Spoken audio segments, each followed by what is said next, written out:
On this episode of S23TV, it's all about mental health, what to do with mental health as a believer, and general subjects on it. And I'm going to be telling my story, so stay tuned.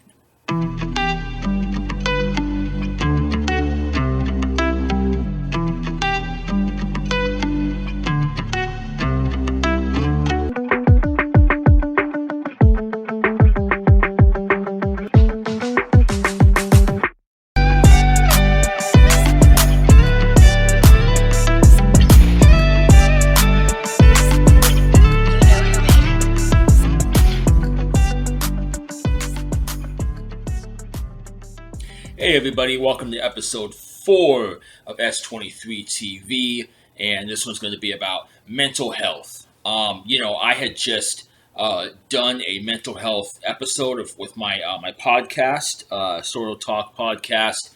I did that with my buddy Dave Dickin. I thought I'd just talk myself about my story. I was born in 1989 as an only child, and I grew up, we weren't rich. We weren't even like middle class. And I was trying to figure out, how to be an only child. You're in your head a lot. I suffered from depression very early on as a child. I had a lot of issues as a child. Very shy, very the introvert. A lot of things scared me. People scared me. I didn't want to have anything to do with any kind of very public situations. And so, I got into music and arts very early on in my age. I love to draw. I love to watch art shows, and that sparked a lot of my early, some of that early interest before I got into playing music and stuff like that. Obviously, now I do graphic design with this show and my clothing line.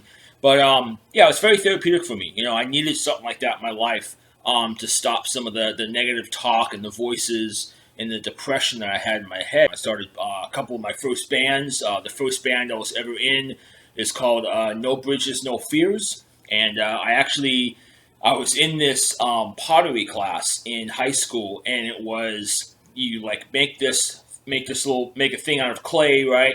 And so I had made a little, like a little bowl, right?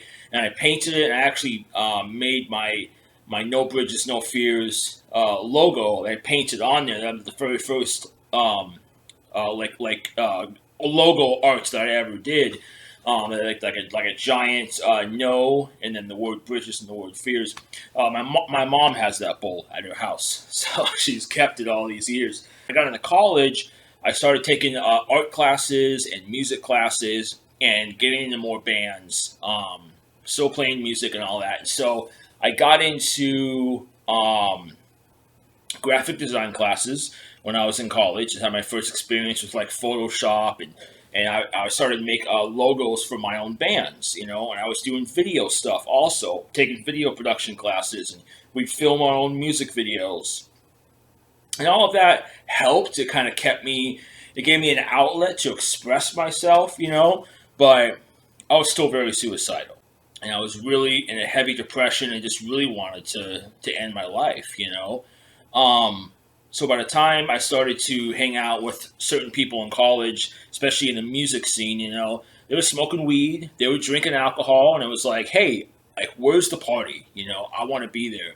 I want to be the one that people look at and think I'm cool. So I had my first time getting drunk, smoked weed with I think the drummer in one of my bands or something like that. Smoked weed for the first time with them.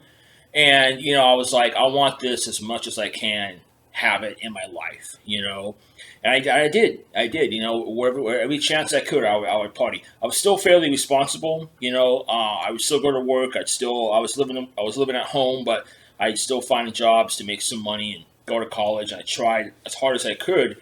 And I at first didn't let the party and alcohol kind of take over my life until years later.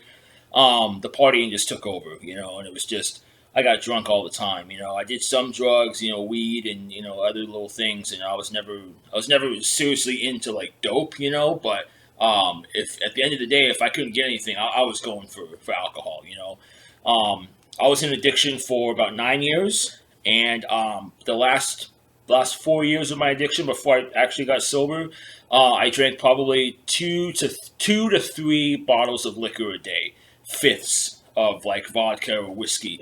So now I'm crashing out my parents, have nowhere to go, have no money. I have a car, a piece of junk that I'm just like, I can go to work, I could function, I can go to work. I used to work in, like the working force and warehouses and manufacturing, and I'd go to work drunk, and most of the time I was working in warehouses where there was some young kids and they were smoking weed. They were selling weed out of the trunk of their car in the parking lot. I'm like, yo, like, where's the party? Let's do it, that was my life, I've had some spurts where I would, hang out with some people where we'd go and, do some stuff, and I'd run from cops, or, I've gotten in trouble. I've been arrested before for drinking, and, just crazy stuff like that, I was towards the end of my addiction, bottles of liquor a day. And I kept telling myself, I'm going to stop. I need to stop. My parents are fed up with me. We had so many conversations, and they're just like, our relationship now is totally broken with my parents, and I love them, and I'm like, I want to stop for them, but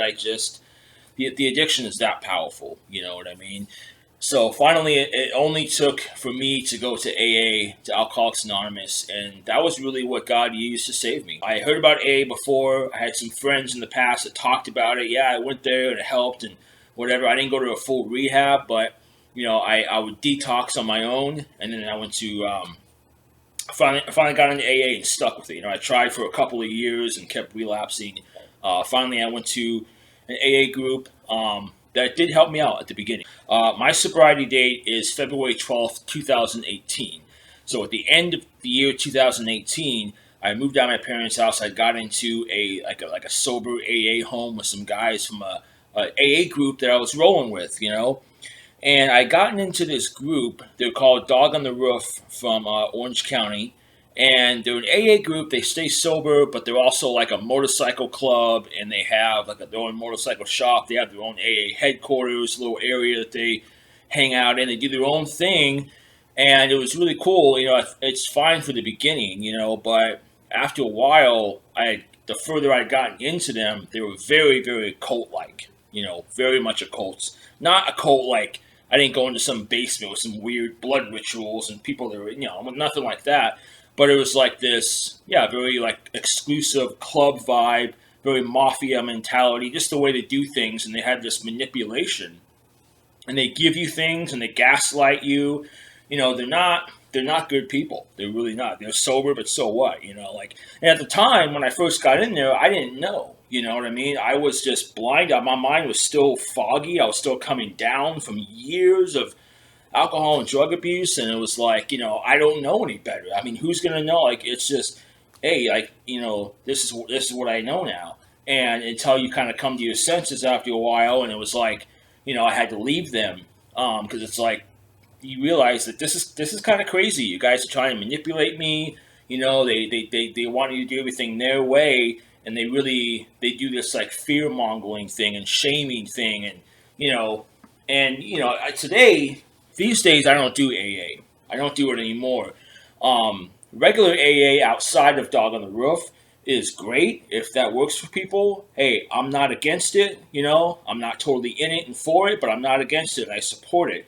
But these Dog on the Roof people were taking it to a whole nother level. That's like they're just making up their own thing, and it was really harmful. It's very poisoning, very poisonous for like toxic people, And I'm like, this is 2 years after that. I was like, I got to get out. But I had made some other choices along the way that, I had lost jobs, lost money, and that's where my mental health was like, hey, like, okay, I'm sober, but I still have other mental health issues that AA cannot fix and Dog on the Roof cannot fix, and that's fine. You just got to go find something else that works for you, So I was starting to decline fast, and I had a few jobs where I had some coworkers that were like some kind of Christian, but they would tell me about the Bible and scriptures. And God just started to throw little things at me here and there. And the thing about Dog on the Roof is they are anti-Christian, for sure.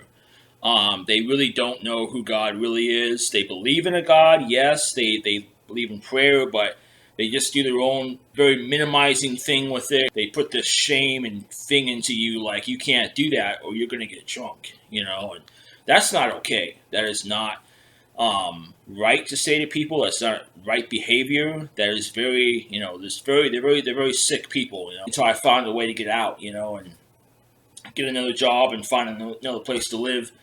So I was still reading scripture though, trying to figure it out on my own. And I wasn't with the church yet, but had something. I was just praying and asking God to get me out of these freaking psycho people. But you know what I mean? Like, yeah, I was trying to move on. So, but again, I had some other choices I made, and I was like couch surfing from different places, sober livings and halfway houses. I had to crash up with on my parents' couch for a few months. Like, I just lost I just didn't have any money, but I knew I had to stay sober. I wanted to keep on the path, and I wanted to learn who God actually is, not people telling me their interpretation of God, right? Which may have had some half truths, but not quite. It's not it. It's not Jesus. I wanted to know, and I wanted to get help for my mental health. And sometimes in mental health, like, it takes talking to the right people. Not every single community is going to be right for you in your mental health recovery, So I had to find the right people, and I wasn't with the right people yet, So really, after I left that group, I had to figure out a new way to live now, and I really fell back into depression. I wanted to get loaded again. I almost got drunk again and went back, and I don't even know if I'd be here today. It's only by the grace of God that I was able to stay sober after that. But then my mental health really had gone down. I had gotten PTSD. I had gotten serious suicidal ideations, serious anger, and I was just not doing well. I stuck with AA because that's all I knew. At least they were there. Those people will pick up the phone and talk to you. So, that's all I had. So I just kept on going, and that's when that was the early days of me creating my clothing brand and all that. And I finally found a good church. I got involved with a pastor, and, it was hard for me to trust people because of my mental health and my PTSD and all that kind of stuff that was, still very present. And I was very, very messy when I first met Jesus. Before I had gone to that church, I was actually really going to commit suicide. And when I started reading the Bible and trying to figure out scriptures and pray, I'm like, Jesus, that was my moment when I first met Jesus. It's like, if you're real, I need you now, because I don't know if I can make it. I was really wanted to kill myself, And that's when Jesus came down, and I heard his voice say, "No, I'm here. I have more for you. You're worth it. Give your life to me, and I will protect you, and I will get you out of all of your pain and shame and sin." I didn't know exactly what I was signing up for at first, but I'm like, hey, I just trust you, God. I trust you, Jesus. At least I have this church now. Yeah, I got involved with the church, involved with the groups, started going to Bible studies. I eventually got into a school at my church called Discipleship Training School. And we just fully dove into serious Bible study. I went with AA as long as I could until I was like, well, I know where my life is leading me now. I know where my true identity lies, and my past is my past. But it's not an overnight process where it's just like God just zaps you, It's not a zapping thing, When you ask God for strength, He usually gives you things to overcome. When you ask for, help me to love people better, you tend to find people more that are like they're troubled people that, He puts in your life so you can learn how to love. It's not just the zapping thing where it's going to all be taken away from you. Then what kind of story would you have? Where's the journey in that? God wants to be with you in relationship, right? And with the mental health journey, it's a lot of overcoming. And it's a lot of learning process. I went through a lot of pain, even in sobriety. This is my addiction life was my addiction life. That's the past. God has redeemed me for that. I don't have to go back to it again. And there's different sections of recovery, different types of recovery, and maybe some agree with it or not, but I don't have to pick up a drink or a drug today because I'm sustained by Jesus, and because yes, I'm still in my recovery. It might not be exactly all the stuff I started with in recovery, but that's me. But now with mental health, I'm in therapy these days. My church does a group called the Grace Group. And, these days I'm actually very privileged to be working now in the mental health field. I work at a addiction rehab center, and there is a mental health facility that we've opened now that I get to be a part of. And I'm in school right now studying to become a counselor. God will use your story. It may sound weird, may not make sense sometimes. Like if you have a story that's, with some, kind of past like this, like, it was a dark period, but God can use it. You can be redeemed to be able to help somebody else. And that's what it's all about. That's what like the AA programs are all about.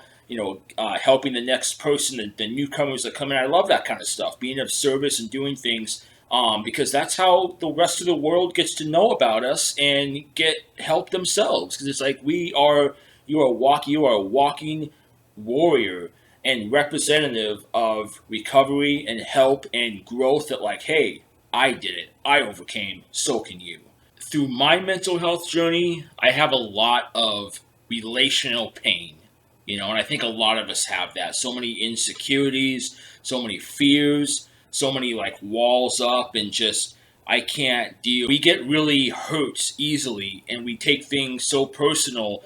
And it takes Jesus to show us that, because Jesus walked with people that are so troubled and so much pain, and he understood them, and he allowed them to open up to him, and he had ways of loving them without, snapping, remarks or attacks on them, to get them to just break down and like, okay, I'm ready to be healed. You know what I mean? Because people are in their own sin, in their own pain, just like you. So we can't have the nerve to really judge each other in that. We're all in the same boat basically, and people don't know. It's not their fault. We're in all this kind of pain. So for me, I had a lot of relational pain that I had to deal with. And when you're walking with God and mental health, relationships is what heals relational pain. And you got to be able to open up and talk to somebody. Always be talking about it. Always be talking about it. Yes, you're praying about it, you're going to God with it, but he has put people in this world and in your life to talk about your mental health struggles with. And that's how we get through these things. So if you are struggling with addiction, I'm with you. Believe me, I get it. I understand. It's hard. It's up to you to want to get help. That's a very, the addiction model is very much like it's up to you to want to get help. But there is so many resources. There's great recovery programs, AA, NA, all that kind of stuff, rehabs, a lot of great resources to get help for your addiction. Do not do it alone. We are with you in that. I pray for you. And you can get sober and stay sober. The darkness of it is on the rise, but also the awareness of it is coming out more and more these days. It's getting more normalized for people to reach out for help for mental health. So that's me. That's my story, mental health. I really hope this helps people out there. Reach out to me if you need help, if you want to, any questions, you want to talk about anything. You're worthy and God is with you, and he wants to see you healed in your mental health journey. So, you keep fighting and keep going. There is hope, and you're a warrior if you are overcoming, and we believe in you, and I believe in you, and you can make it through this. Bye.